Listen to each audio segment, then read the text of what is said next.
Culinary pun boleh jadi menteri. Yalah, culinary dia kena macam ni. Kalau ijazah dia tu tak apa ni orang kata, tak hebat pun tak apa, janji orang tu orang baik lah, orang jujur, orang ikhlas. Sebab tu kalau dia tak tahu dia tanya, macam tu. Tapi kalau kita ada orang tu dah lah tak ada ilmu tapi dia bodoh sombong, lepas tu bila orang tanya pasal masalah, dia marah, dia maki orang pula, itu tak boleh lah. Contohnya Anwar Ibrahim. Anwar Ibrahim, kita tahu dia tak belajar ekonomi dulu, dia belajar sastra.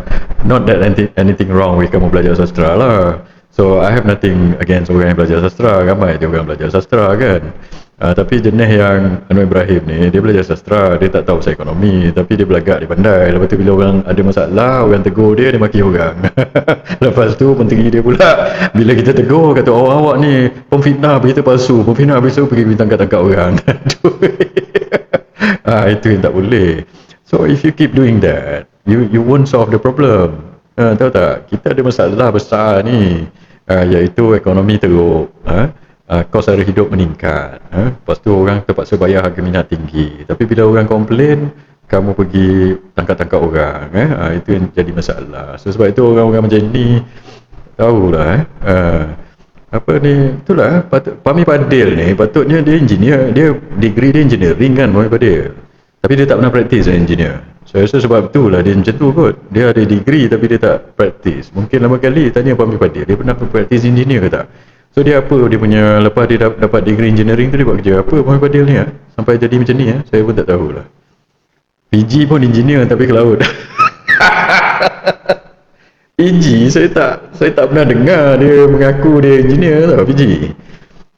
Yang dia mengaku dia accountant, dia tak pernah mengaku dia engineer. Cuba tanya dia, PG, kau dia engineer ke tidak? Saya rasa dia macam malu je mengaku dia engineer, padahal engineer lah bagus. Saya tak pernah dengar dia mengaku dia engineer, PG ni, padahal degree dia engineer. Dia ikut saya dulu, masa saya senior dia setahun PG ni saya rasa.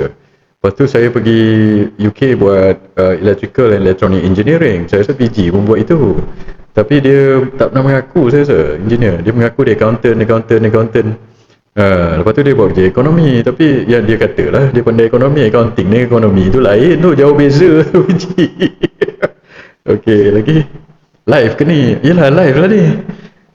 Tak, ini saya apa ni, kata sembang je lah, sebab saya amat gembira sebab netizen TikTok dengan di TikTok membantu saya menyelesaikan masalah audio sekali. Okey kan, Ling Long, Dr.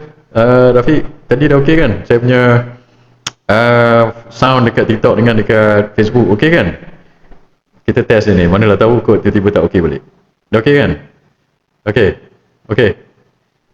Okey, gadis misteri. Okey, Mr. Hood, thank you so much. Daniel Dangam, Ling Long Dangam.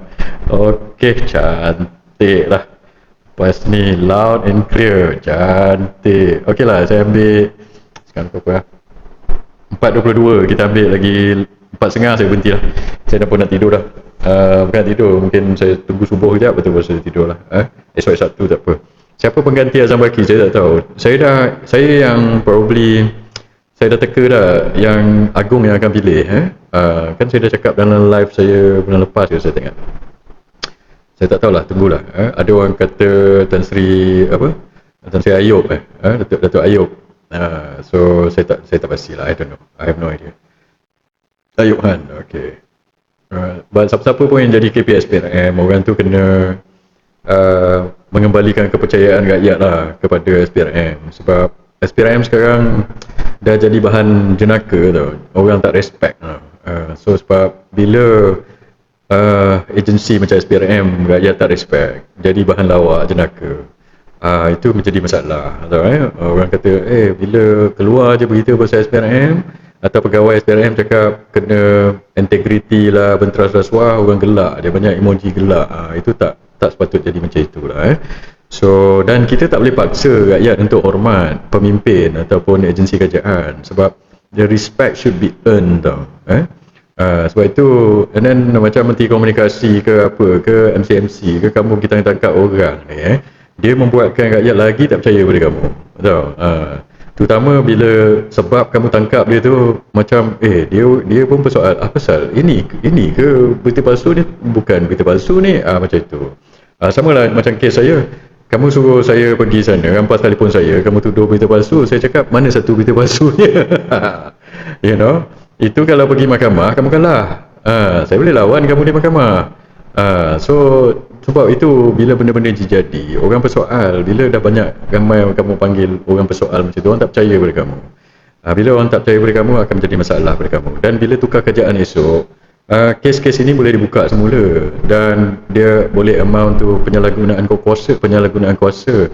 Sekarang ni trend di Malaysia, masa kamu berkuasa orang tak kacau kamu, tapi lepas kamu kuasa, orang buka balik, orang londeh semua cerita kamu dan kamu kena tangkap. Dan kamu boleh ditangkap, bukan sekadar level menteri atau Perdana Menteri, level bawah-bawah pegawai pun esok bila tukar kerajaan, nanti kan orang londeh balik cerita semua, kamu pula kena panggil, kenapa kamu buat macam ni. Itulah dia. So itulah sema imbang ataupun recourse yang rakyat ada bila mereka tak puas hati dengan benda-benda yang dibuat oleh kerajaan yang mereka rasa tak sepatutnya dibuat. Okey. Lagi. Okey, kita ada 460 naik ni. Pukul 4 pagi. Okey. Kalau saya ada dalam kerajaan lah, insyaAllah. Saya nampak sekarang ni ialah macam orang kerajaan, dia target saya dah dengar cerita ni. Dia target beberapa orang lah. Dia target saya, dia target Azri. Tapi saya cakap lah, ini bukan pertama kali saya ditarget oleh kerajaan lah. Saya 8 tahun dah kena target oleh kerajaan. So bila dia orang tak dapat cari kes-kes skandal saya tak ada kes rasuah, saya tak ada kes salah guna kuasa, saya tak ada skandal dengan siapa-siapa. So bila saya tak ada kes, mereka cuba buat cerita lah, membuat buruk-burukkan saya lah. Dia penulisan kreatif pula dah, buat video, buat buruk dengan saya lah, cakap saya macam itulah, cakap saya macam inilah. Ini bukan pertama kali lah, tapi ini fitnah-fitnah nanti kita lawan lah. Yang saya nak saman tu saya dah serah pada lawyer saya, so saya bergantung pada dia orang lah. Bila dia orang dah siap nanti apa dan sebagainya. So siapa-siapa yang berkaitan tu kamu tunggu je lah. Tak payah nak mengentan-gentan. Benda surat-surat LOD ni dia tak lari punya, dia akan kejar kamu. Yang saya dengar siapa yang dulu yang budak mengentan-gentan tu kan, dia dulu pernah ada kes dengan Menteri Besar Kelantan, tak salah saya. Lepas itu lawyer tu pernah hantar surat tu, melari-lari pula dah sampai dekat luar daripada Kelantan, sampai ke Perak kejar budak tu. Tahu takut. So tak payah nak mengentan-gentan. Tak lari punya surat tu, dia akan kejar kamu lah. Kamu tunggu je lah masa. Saya serah kepada saya punya peguam. Mereka tengah prepare, saya pun tak nak push dia. Dia tahulah apa benda nak buat dan berapa masa nak ambil. Dan tulis surat saman ni bukan macam kamu tulis WhatsApp. Dia kena go through satu-satu sebab benda ni akan pergi ke mahkamah. So kamu tak payah nak menekan-nekan peguam itu, dia tahulah kerja dia. Kamu tunggu je lah, tak lari gunung ni kejar. Ataupun peribahasa yang elok lagi saya tak tahulah, tunggu je lah. Okey, lagi ramai tak tidur lagi. Okey, subsidi akan ditarik ke bulan Mei, saya tak pastilah, kena tengok lah. So sorry, saya punya audio okey audio dah okey, gambar okey tak? Okey, lagi satu, saya punya video tadi kan yang dia jadi dekat sangat muka tu sebab apa? So bila dia pergi OBS dan TikTok Studio, saya kena zoom. So dia lain, dekat TikTok ni dia portrait, lepas tu dekat FB dia apa dia panggil? Dia landscape. So bila landscape dia jadi ini sikit lah. So saya pun baru belajar macam mana nak adjust lah benda ni. Okey tak suara saya Hula Hamra, jangan bagi muka. Okey, tuan join parti mana? Saya tak join parti mana-mana lah, saya bebas. Tapi saya menyokong PAS lah. Saya ni orang UMNO, darah daging saya UMNO. Saya tak suka AMDAP.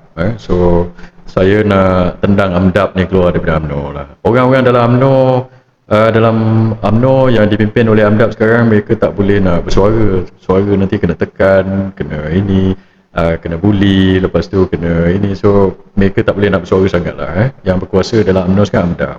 Tapi tak apalah, saya bantulah. So saya boleh bersuara.